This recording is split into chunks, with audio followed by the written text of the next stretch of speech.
আসসালামু আলাইকুম, কেমন আছেন সবাই? তো এখানে দেখতে পাচ্ছেন আমি মাইক্রোসফটের একটা ওয়ান ড্রাইভ একটা অ্যাপ্লিকেশান ইনস্টল করার জন্য ট্রাই করতেছি প্লে স্টোর থেকে। বাট এটা আমাকে ইরর দেখাচ্ছে। আমি আবার ট্রাই করি, এখানে দেখাই। তো এটা বলতেছে যে ক্যান নট ইনস্টল। তো এইটা কীভাবে ফিক্স করবেন সেটা দেখাবো এই ভিডিওতে। ভিডিও ভালো লাগলে অবশ্যই লাইক করবেন, চ্যানেলটা সাবস্ক্রাইব করবেন এবং কমেন্ট বক্সে লিখবেন আপনার মতামত। তো এটা ফিক্স করার জন্য আমাদের এটা করতে হবে।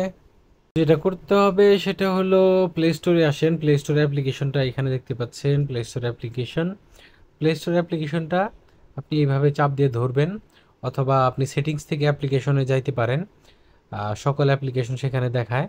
তো এখানে অ্যাপ ইনফো নামে একটা অপশন দেখতে পাচ্ছেন, অ্যাপ ইনফো আমাদের সেটিংসে নিয়ে আসলো দেখলেন। তো সেটিংসে আসার পরে এইখানে আমরা যেটা করব সেটা হচ্ছে এইখান থেকে ক্লিয়ার ডাটা। আচ্ছা, আমি মার্কারটা নিয়ে নিই।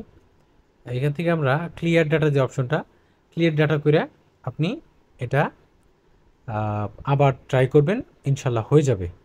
তারপর যদি না হয় আপনি যেটা করবেন সেটা হচ্ছে আপনার ফোনটাকে রিস্টার্ট করবেন। ঠিক আছে, রিস্টার্ট করবেন এবং নেট কানেকশনটা চেক করবেন নেট কানেকশন ঠিক আছে কিনা। যদি নেট কানেকশন ঠিক থাকে তাহলে নেট কানেকশন অফ করে আবার অন করবেন। এই তিনটা ওয়েতে আশা করছি আপনার প্রবলেম ফিক্স হয়ে যাবে এবং আপনার অ্যাপ্লিকেশন কিন্তু ইনস্টল হয়ে যাবে। তো আমি এখন দেখাচ্ছি ইনস্টল কইরা যে আমার ইনস্টল হচ্ছে কিনা।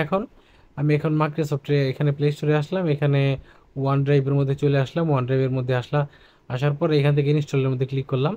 ইনস্টলের মধ্যে ক্লিক করার পর তো এখন দেখতে পাচ্ছেন আমার কিন্তু ইনস্টল হয়ে যাচ্ছে, দেখতে পাচ্ছেন।